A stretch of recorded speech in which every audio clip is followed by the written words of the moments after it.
Hello दोस्तों, स्वागत है आपका मेरे YouTube चैनल पे। आज हम आपको बताएंगे कि क्या ज़रूरी चीज़ें होती हैं CTET के एग्ज़ाम के लिए। यानी सबसे पहले तो हमें पता होना चाहिए CTET एग्ज़ाम क्या होता है। ये एक एलिजिबिलिटी एग्ज़ाम होता है जो हमें चाहिए होता है टीचिंग प्रोफेशन के लिए। अगर आपको कोई भी गवर्नमेंट या फिर प्राइवेट जॉब चाहिए टीचिंग में, तो हर तरीके की जॉब के लिए आपको CTET एग्ज़ाम आपका क्लियर होना मस्ट होता है। तो CTET के किस तरीके से ये एग्ज़ाम दिया जाता है, क्या क्या इसका सिलेबस है और किस तरीके से इसे क्वालिफाई किया जाए, क्या कट ऑफ होती है, सारी की सारी इन्फॉर्मेशन आज हम आपको इससे रिगार्डिंग बताने वाले हैं। तो सबसे पहले हम आते हैं CTET के सिलेबस पे। तो आपको दिख रहा है मेरे सामने CTET के सिलेबस के बारे में। CTET जो है वो CBSE ऑर्गेनाइज कराता है। एक एलिजिबिलिटी टेस्ट है जो टीचिंग के लिए हमें चाहिए होता है। 2.5 आवर्स का एक पेपर होता है। यानी इसमें दो पेपर्स हैं, पेपर 1 पेपर 2। पेपर 1 हमें प्राइमरी क्लासेस के लिए चाहिए होता है और पेपर 2 हमें चाहिए होता है एलिमेंट्री क्लासेस के लिए। तो दोनों पेपर्स हमारे पास यहाँ पे 2.5 आवर्स के होते हैं। तो इसके अगर हमारे दोनों पेपर अगर आपने फिल करे हैं तो यानी आपको 2.5 प्लस 2.5 5 आवर्स एग्ज़ाम वहाँ देना पड़ेगा। बीच में 1 आवर गैप आपको दिया जाता है। 20 लैंग्वेजेस में ये एग्ज़ाम कंडक्ट होता है, पर हम लोगों को मेनली दो लैंग्वेजेस की ज़रूरत, ज़्यादा कैंडिडेट्स जो होते हैं उन्हें दो लैंग्वेजेस ही चाहिए होती हैं, जो कि हिंदी और इंग्लिश होती हैं, जिन्हें वो लैंग्वेज 1 और लैंग्वेज 2 में सेलेक्ट करते हैं। इसके बाद ये एग्ज़ाम 150 मार्क्स का होता है। इसमें 150 क्वेश्चंस होते हैं जो कि 1 मार्क ईच होते हैं, और सारे के सारे जो क्वेश्चंस होते हैं वो कैसे क्वेश्चंस होते हैं, मल्टीपल चॉइस क्वेश्चंस होते हैं। एग्ज़ाम इस बार आपका ऑनलाइन कंडक्ट होने वाला है, पहले की तरह हमारा ऑफलाइन नहीं कंडक्ट होगा। 1 मार्क हर क्वेश्चन के लिए है। और जो सबसे अच्छी बात इस पेपर की है वो है नो नेगेटिव मार्किंग। यानी अगर आप किसी क्वेश्चन पे आपको लग रहा है कि हाँ ये आंसर हो सकता है बट आप श्योर नहीं हैं, तो बिकॉज़ यहाँ पे कोई नेगेटिव मार्किंग आपको देखने को नहीं मिल रही है तो आप उसे अटेम्प्ट कर सकते हैं। अगर वो सही होता है तो वो आपको बेनिफिट देगा, और अगर वो गलत होता है तो उससे आपके स्कोर पर कोई भी असर यहाँ पे नहीं पड़ने वाला है। इसके बाद हमारे पास आता है एलिजिबिलिटी। बहुत सारे लोग बहुत कंफ्यूज्ड होते हैं कि इसकी एलिजिबिलिटी क्या है, हम लोग इसके लिए एलिजिबल हैं कि नहीं हैं। तो अगर आप प्राइमरी टीचर के लिए एग्ज़ाम दे रहे हो तो आपकी 12th क्लास में 45% से ज़्यादा मार्क्स होने चाहिए। अगर आप एलिमेंट्री टीचर के लिए अप्लाई कर रहे हो तो आपके पास ग्रेजुएशन में 45% से ज़्यादा मार्क्स होने चाहिए, और 12th 50% मार्क्स के साथ आपकी कंप्लीट होनी चाहिए, 50 से ज़्यादा या 50%। ओके।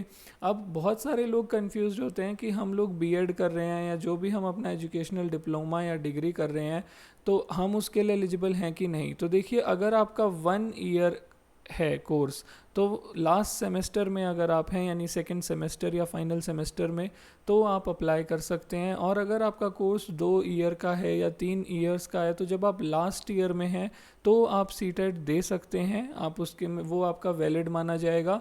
पर आपका फर्स्ट ईयर का रिज़ल्ट जो है या प्रीवियस ईयर का रिज़ल्ट जो है वो आउट हो जाना चाहिए जब तक आपकी यूनिवर्सिटी से, तभी आप कायदे से सेकेंड ईयर में माने जाते हैं और आप उस एग्ज़ाम के लिए एलिजिबल हैं।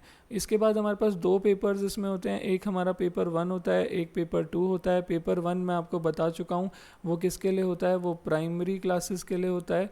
और प्राइमरी के लिए आपको सारे के सारे जो भी पेडागोजीज आपकी हैं उन सब के लिए एक ही एग्ज़ाम होता है, वो एक ही पैटर्न में आता है। कोई डिफरेंट सब्जेक्ट्स या आपको पेडागोजी यहाँ पे देखने को नहीं मिलेगी। पर जब आप पेपर 2 पे आते हैं तो आपको दो एग्ज़ाम्स देखने को मिलते हैं। एक आपका मैथमेटिक्स एंड साइंस से रिलेटेड होता है और दूसरा एग्ज़ाम होता है आपका अदर सब्जेक्ट्स के लिए, जिसमें अगर सोशल साइंस है, लैंग्वेज है, ये सब है, तो आप दूसरा एग्ज़ाम ऑप्ट करते हैं। तो यहाँ पे देखिए, मैथ्स एंड साइंस वाला जो है, अगर बहुत सारे वैसे लोग होते हैं जिनको पेडागोजी में दो सब्जेक्ट्स मिले होते हैं, और स्पेशली जो मैथ्स साइंस वाले होते हैं वो एक सब्जेक्ट उसमें से मैथ्स लेते हैं एंड एक सब्जेक्ट साइंस लेते हैं। पर बहुत सारी यूनिवर्सिटीज़ ऐसी भी हैं जो एक ही सब्जेक्ट में कोर्स कराती हैं, यानी या तो आपके पास पेडागोजी में खाली मैथ्स है या फिर आपके पास खाली साइंस है। तो ऐसी सिचुएशन में भी दोस्तों आपको दोनों के दोनों सब्जेक्ट्स ही प्रिपेयर करने पड़ेंगे, क्योंकि ये जो पेपर होता है, ये जो मैथ्स और साइंस आपका यहाँ आएगा वो 60 मार्क्स का आएगा। 30 marks for maths, 30 marks for science. अगर आपके पास सिर्फ मैथ्स है तो भी आपको साइंस प्रिपेयर करनी पड़ेगी, और अगर आप सिर्फ साइंस वाले हैं तो भी आपको मैथ्स प्रिपेयर करनी पड़ेगी। और अदर सब्जेक्ट वाले, स्पेशली जो हमारे पास कॉमर्स वाले लोग होते हैं, तो उन लोगों के लिए क्या है, उन लोगों के लिए और जो हमारे सोशल साइंस वाले स्टूडेंट्स हो गए या लैंग्वेज वाले टीचर्स हो गए, उन सबको ये सेकंड टाइप वाला सीटेट देना पड़ता है, जिसमें कि 60 मार्क्स जो होते हैं वो आपके सोशल साइंस के होते हैं। यानी आपको ये 60 मार्क्स सोशल साइंस के कवर करने पड़ेंगे, इनको प्रिपेयर करना पड़ेगा, तभी आपका जो CTET है आप उसमें अच्छा स्कोर कर पाएंगे, इर्रिस्पेक्टिव ऑफ कि आपकी पेडागोजी क्या है। ठीक है, इसके बाद हमारे पास जो नेक्स्ट स्लाइड है आप देख सकते हैं CTET पेपर 1 का सिलेबस। पेपर 1 हमने देखा अभी कि प्राइमरी क्लासेस के लिए होता है, क्लासेस 1 to 5। ये 5 सेक्शंस में हमारे पास होता है। फर्स्ट सेक्शन हमारे पास पेडागोजी है, second section language 1, third section language 2, fourth section mathematics, जो कि बहुत ही बेसिक वाला मैथमेटिक्स हमको यहाँ पे देखने को मिलता है। और इसके बाद एनवायरमेंटल साइंस, वो भी वही जो 1st to 5th क्लास के बच्चे को पढ़ाई जाती है।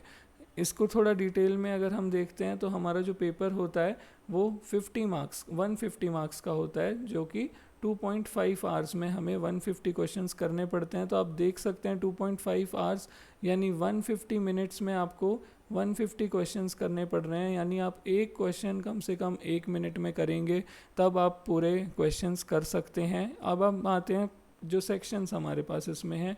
फर्स्ट सेक्शन है हमारे पास चाइल्ड डेवलपमेंट एंड पेडागोजी।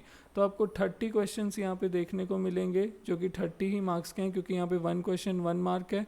तो 30 क्वेश्चंस आपको चाइल्ड डेवलपमेंट से मिल रहे हैं, 30 क्वेश्चंस आपको लैंग्वेज 1 से मिल रहे हैं, आपने जो भी लैंग्वेज 1 ली है। Language 2 30 question from maths and 30 question from EVS। ये पेपर होता है हमारा पेपर 1 प्राइमरी वाले के लिए। और अगर आपकी कुछ भी पेडागोजी है, अगर आप प्राइमरी के लिए अप्लाई कर रहे हो, तो आपको ये पांचों जो सब सेक्शंस हैं इनको अच्छे से करना पड़ेगा, तभी आप पेपर अच्छे से दे सकते हैं। इसके बाद हमारे पास आता है पेपर 2। पेपर 2 में आपके पास 30 क्वेश्चंस, वही सेम चाइल्ड साइकोलॉजी या चाइल्ड डेवलपमेंट एंड पेडागोजी हम कह सकते हैं। लैंग्वेज 1 जो भी आपने लैंग्वेज 1 सेलेक्ट करी है उससे 30 क्वेश्चंस, लैंग्वेज 2 जो भी आपने सेलेक्ट करी है उससे 30 क्वेश्चंस। अगर आप मैथ्स एंड साइंस वाले स्टूडेंट्स हो तो आपको मैथ्स से 30 और साइंस से 30, दोनों से 30 यानी 60 क्वेश्चंस देखने को मिलेंगे। और अगर आप हो सोशल साइंस या अदर जो आपकी इंग्लिश या जो भी लैंग्वेज के टीचर या कॉमर्स वाले अगर आप हो, तो आपको ये B पार्ट वाला सीटेट क्लियर करना पड़ेगा, जिसमें 60 क्वेश्चंस आपके सोशल साइंस के या सोशल स्टडीज़ के होंगे। तो टोटल 150 क्वेश्चंस होंगे, 150 मार्क्स के हैं। अब आप देख सकते हो आप इनमें से कौन से क्राइटेरिया में आते हो, उस हिसाब से आपको प्रिपेयर करना पड़ेगा। आप देख सकते हो मैथ्स और साइंस दोनों से 30 क्वेश्चंस हैं, और यहाँ पे पूरे के पूरे 60 सोशल साइंस से क्वेश्चंस हैं, और ये आपको 2.5 आवर्स में कंप्लीट करना है। There is no penalty for wrong answers यहाँ पे, क्योंकि नेगेटिव मार्किंग यहाँ पे नहीं है। फिर इसके बाद अब बहुत सारे लोगों को कन्फ्यूजन होती है कि ये जो लैंग्वेज 1 है, लैंग्वेज 2 है, हमें कौन सी लेनी चाहिए या हम किस तरीके से इसे अटेम्प्ट करेंगे। जब आपके पास पेपर आता है ना, तो वहाँ पे सपोज़ एक कॉमन पेपर जो आता है इंग्लिश एंड हिंदी वालों के लिए, तो वहाँ पे लैंग्वेज 1 में भी और लैंग्वेज 2 में भी, दोनों में सपोज़ पहले इंग्लिश दी हुई है फिर हिंदी दी हुई है, यहाँ पे भी पहले इंग्लिश दी हुई है और फिर हिंदी दी हुई है। तो अगर आपने अपनी लैंग्वेज 1 इंग्लिश चूज़ की है तो आप यहाँ से इंग्लिश अटेम्प्ट करेंगे, और अगर आपने अपनी लैंग्वेज 2 हिंदी चूज़ की है तो यहाँ से हिंदी अटेम्प्ट करेंगे। ऐसा नहीं कि आप इसी में से इंग्लिश हिंदी दोनों अटेम्प्ट कर देंगे। तो आपको ये चीज़ ध्यान रखनी है कि आपके जो क्वेश्चन 90 to 120 एंड 120 to 150, ये लास्ट के 2 सेक्शंस आपके लैंग्वेज के होते हैं। तो आपको ध्यान रखना है ये क्वेश्चंस आप सिर्फ अपनी लैंग्वेज 1 के अटेम्प्ट करेंगे, एंड ये क्वेश्चंस आप अपनी लैंग्वेज 2 के अटेम्प्ट करेंगे। अब लैंग्वेज 1 और लैंग्वेज 2 में डिफरेंस क्या है? जैसे अगर आप हिंदी एंड इंग्लिश लेना चाहते हैं, तो हिंदी एंड इंग्लिश में से आप किसे लैंग्वेज 1 लें और किसे लैंग्वेज 2 लें, क्या इसमें कोई फ़र्क होता है?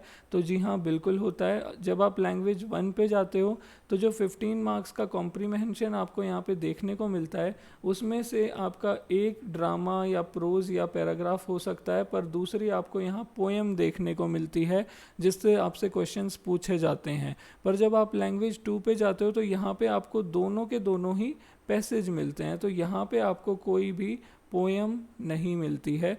तो आप उस हिसाब से देखेंगे, क्योंकि पोयम को पैसेज से थोड़ा कंपैरेटिवली डिफ़िकल्ट माना जाता है, तो क्योंकि वहाँ पे बहुत ज़्यादा जो अलंकार यूज़ किए गए होते हैं या जो लाइंस के मीनिंग्स होते हैं वो चेंज हो जाते हैं थोड़े से, तो थोड़ी डिफ़िकल्ट होती है। तो अगर आपकी इंग्लिश अच्छी है तो मैं कहना चाहूँगा कि आप इंग्लिश वाले सेक्शन में पोयम लीजिए, अगर आप हिंदी अच्छी है तो हिंदी वाले में पोयम लीजिए। तो आप देख सकते हैं आपको कौन सी लैंग्वेज 1 में सेलेक्ट करनी है और कौन सी लैंग्वेज आपको लैंग्वेज 2 में चाहिए। इसके बाद हम आते हैं कट ऑफ पे। ये पेपर आपको पता है 150 मार्क्स का है, जिसमें 1 मार्क का एक क्वेश्चन है। तो अगर आप जनरल कैटेगरी में हैं तो आपको 90 क्वेश्चंस यानी पूरे पेपर का सिर्फ 60% अगर आप स्कोर कर लेते हैं तो आप जनरल कैटेगरी में इसे क्वालिफाई कर जाते हैं। इसकी जो कट ऑफ होती है ये हमेशा ही फिक्स्ड रहती है, ये कभी चेंज नहीं होती है। ऐसा नहीं है कि इस साल ये 90 से ऊपर चली जाएगी या नीचे चली जाएगी, 90 पे फिक्स्ड कट ऑफ है। अगर आप ओबीसी कैटेगरी में आते हैं तो 85, अगर आप एससी कैटेगरी में आते हैं अगेन 85 एंड एसटी कैटेगरी 85। पर मैं आपको यही बोलना चाहूँगा कि आप लोग ट्राई कीजिए कि आप हर कोई जो है वो 90 मार्क्स कम से कम ला सके, बिकॉज बहुत सारे एग्ज़ाम्स होते हैं जहाँ पे जो ये कैटेगरी वाइज रिजर्वेशन होता है वो सिर्फ स्टेट का चलता है।